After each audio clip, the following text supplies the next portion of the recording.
Selamat malam, Bapak Noviandri. Perkenalkan dengan saya Oktidamita Marstorus, dan di sini saya akan mempresentasikan terkait dengan UAS, yaitu di bidang mata kuliah Sistem Operasi, dan saya akan mempresentasikan terkait dengan virtual memory yang sudah saya rangkum dan yang sudah saya kaji selama saya kuliah semester ini di mata kuliah Sistem Operasi. Baiklah, saya akan menjelaskan yang pertama terkait dengan definisi dari virtual memory. Virtual memory itu merupakan penyimpanan data sementara yang disimpan dalam komponen hard disk, dan dalam sistem operasi ini, yaitu di Windows, seringkali dikenal dengan istilah paging file. Dan dalam penerapannya dapat membuat kinerja dan performa sistem operasi komputer kita menjadi lebih baik. Kemudian saya akan menjelaskan terkait dengan fungsi dari virtual memory ini, yaitu yang pertama berperan sebagai RAM cadangan namun tidak menggantikan fungsi RAM. Kemudian yang kedua ialah menangani kelebihan beban daripada RAM. Yang ketiga itu menyimpan data dari RAM namun tidak diteruskan ke dalam prosesor.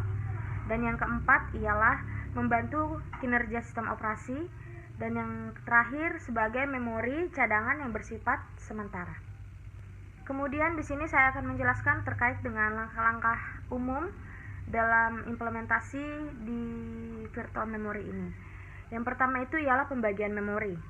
Pertama-tama, memori fisik perlu dibagi-bagi menjadi blok-blok yang lebih kecil yang disebut dengan frame. Ukuran frame ini dapat bervariasi tergantung pada arsitektur sistem komputer dan sistem operasi yang digunakan. Kemudian yang kedua, pembagian memori virtual. Selanjutnya, memori virtual perlu dibagi menjadi unit yang disebut dengan page.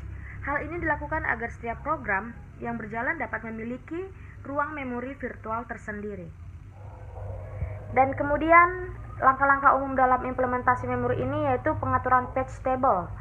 Setiap proses yang sedang berjalan memiliki page table dan digunakan untuk menghubungkan alamat virtual dengan alamat fisik. Page table ini dalam entry menyimpan informasi mengenai frame mana yang terdapat pada alamat virtual tersebut, dan informasi yang disimpan antara lain adalah nomor frame, kemudian status validitasnya, kemudian permissionnya atau izin hak aksesnya, kemudian informasi lainnya yaitu sesuatu yang sangat diperlukan di dalam implementasi memori ini.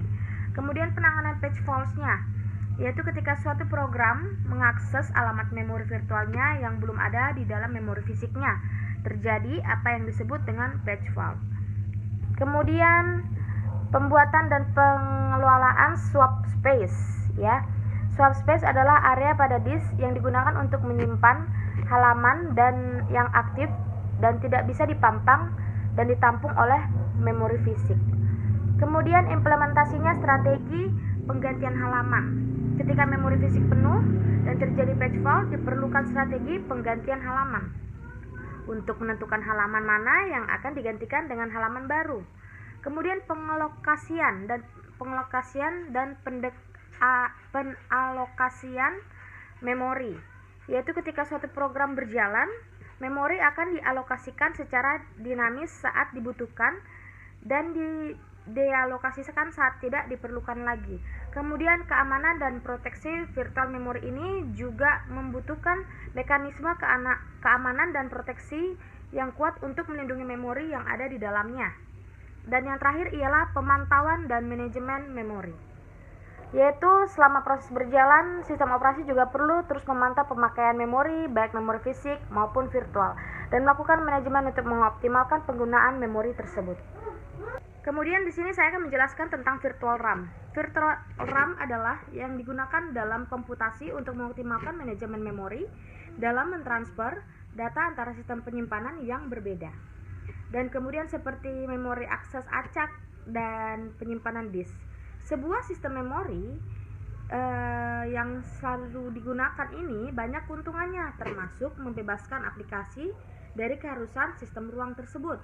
Dan kemudian mengizinkan proses untuk berbagi memori antar perpustakaan dan kumpulan kode-kodenya yang menyediakan dasar untuk operasi program dan meningkatkan keamanan dengan mengisolasi dan mengelompokkan ke tempat komputer dan menyimpan informasi.